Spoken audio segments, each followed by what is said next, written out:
everyone, I'm Denise and welcome to the 6th episode of the Intense Interns. Today we decided to bring our filming out of the office, and right now I'm standing on the main atrium of CT Hub, which is where Aeonia is located as well. So today you'll be wondering what we're going to talk about, and that's right, we're going to talk about venue. So there's a reason why we chose to film here today.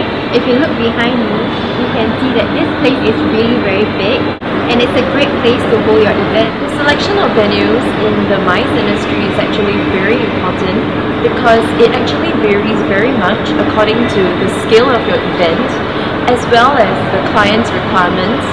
So whenever you are actually trying to organize an event, the on-site selection of venues is actually a very important phase, and please do not neglect that or feel that that is a very, unimportant or unessential part of the planning process.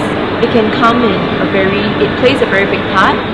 Basically, how do you actually choose the best venue for your event would be to decide or discuss with the clients the rough or estimated scale of your event before you actually go on, site investigations.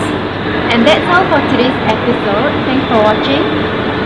And do remember to like us on our Facebook page And email us if you have any questions. That's right, we'll catch you next time. Bye!